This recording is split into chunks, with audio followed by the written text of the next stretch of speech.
एक तो खबर ये आ रही है कि जी कोई अटैक हुआ है, कोई हमला हुआ है, गालिबन टीटीपी की तरफ से हुआ है। और दूसरी ये खबर आ रही है कि नहीं, ऐसा नहीं हुआ, उसके अंदर कोई एसी की गैस की पाइप फट गई थी वैन के अंदर।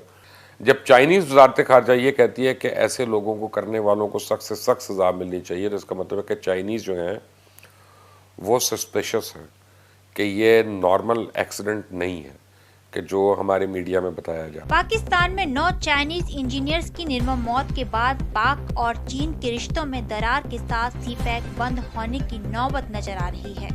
सूत्रों के हवाले से खबर है कि चाइनीज इंजीनियर्स की बस को तहरीक तालिबान ने बम से उड़ाया है।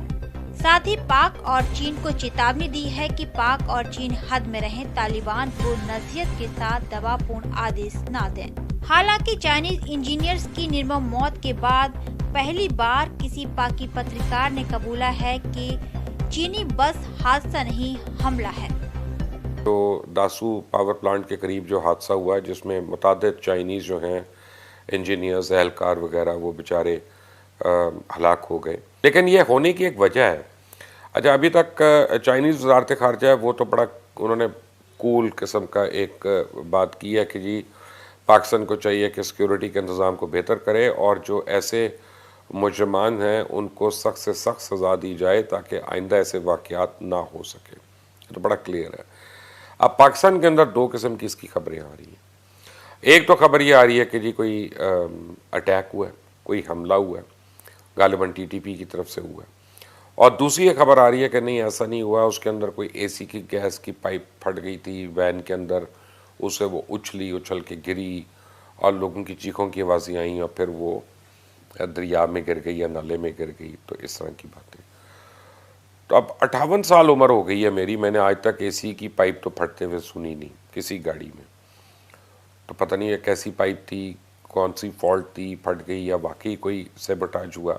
बट आइदर वे, जब चाइनीज़ वजारत खारजा ये कहती है कि ऐसे लोगों को करने वालों को सख्त से सख्त सज़ा मिलनी चाहिए, तो इसका मतलब है कि चाइनीज़ जो हैं वो सस्पेशस हैं कि ये नॉर्मल एक्सीडेंट नहीं है कि जो हमारे मीडिया में बताया जा रहा।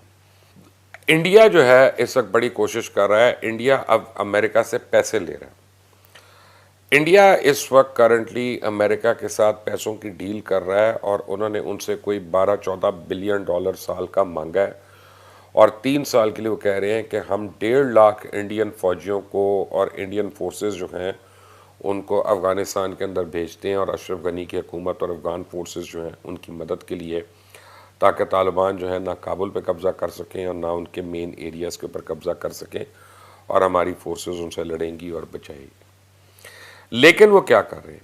लेकिन वो कहते हैं कि जी ये रास्ता हमें पाकिस्तान के अंदर से चाहिए और अब अमेरिका जो है वो पाकिस्तान के ऊपर जोर डालना शुरू हो गया। अभी आप बेसिस वाला जोर सुन रहे थे, आप अरेबियन सी वाला जोर सुन रहे थे, आप पानियों का जोर सुन रहे थे साउथ चाइना सी के ऊपर, लेकिन अब जो जोर पड़ रहा है वो ये है कि 1.5 लाख इंडियन ट्रूप्स को पाकिस्तान के अंदर से मूव करने दिया जाए।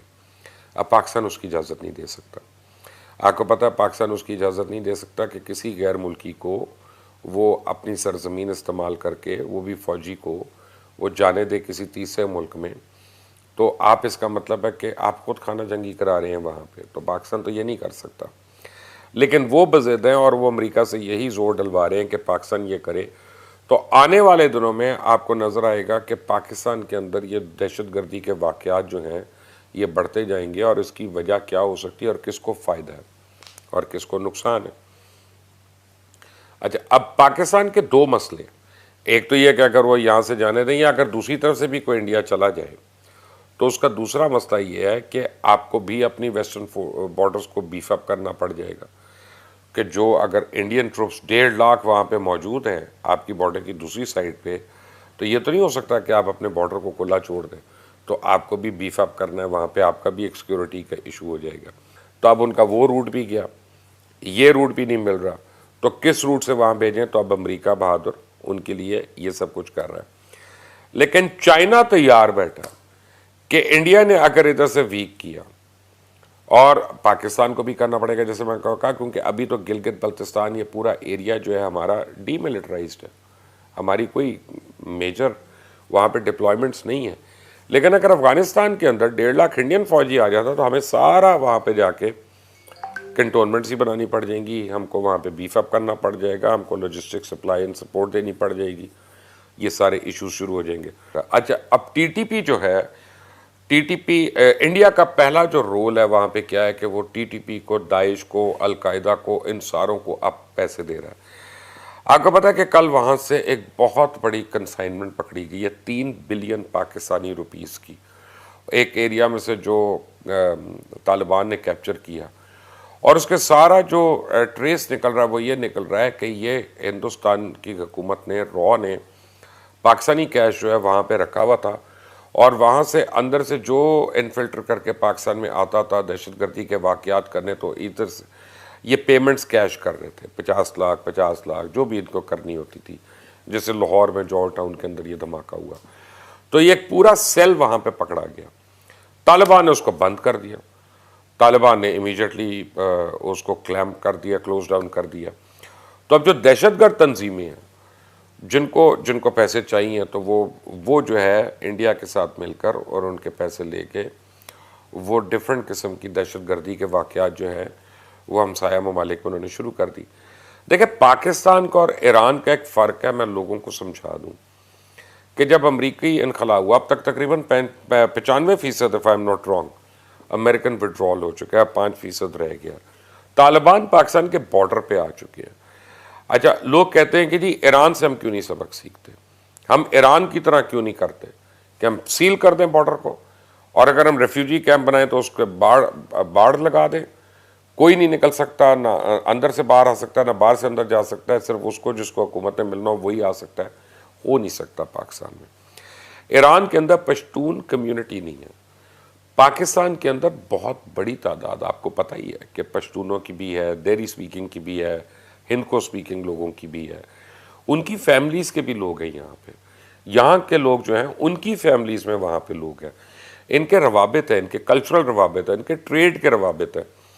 तो अगर हम उनको बंद कर रहे हैं तो एक्चुअली हम अपने लोगों को बंद कर रहे हैं। तो हमारा और ईरान का जो है ना बिल्कुल फ़र्क है, ट्रीटमेंट जो हो सकता है तालिबान के साथ, और यही हमें प्रेशर दिया जाता है कि जी आपके ताल्लुकात हैं अफ़गान तालिबान के साथ। ताल्लुकात तो हमारे अमेरिका के साथ भी हैं, ताल्लुकात तो हमारे नॉर्थ कोरिया के साथ भी हैं, ताल्लुकात तो हमारे और ममालिक के साथ भी हैं, ताल्लुकात तो हमारे हिंदुस्तान के साथ भी हैं। लेकिन इसका ये मतलब नहीं कि हम उनको गलत चीज़ों के लिए इस्तेमाल कर लें या गलत चीज़ों के लिए इस्तेमाल करते हैं। इसके बाद जो है आप देखें कि सारे जो है यूके ले लें, यूएस ले लें, अब अगला प्रेशर क्या डालेंगे पाकिस्तान पे? अगला प्रेशर 2 महीने के बाद जो फाटफ है, आप देखिएगा कि फाटफ में इस बारी को बुरी खबर आ सकती है। अल्लाह करे कि मेरी न्यूज़ गलत हो, लेकिन फाटफ में बहुत बुरी खबर भी आ सकती है। और पहला जो मुझे लग रहा है खदशा वो ये लग रहा है कि अगले 2 महीने में अरब ममालिक जो है जिनका पैसा पाकिस्तान में पाक हुआ है, वो कहेंगे हमने अपना पैसा निकालना है यहाँ से। तो ये इकोनॉमिक जोल्ट्स जो हैं, अब इसके लिए आप मेंटली तैयार रहें। ख़ास तौर पर रशियन प्रेसिडेंट पुतिन के विज़िट के बाद या विज़िट के दौरान आप देखिएगा कि ये इकोनॉमिक आर्म ट्विस्टिंग जो है ये ज़्यादा हैवी हो जाएगी।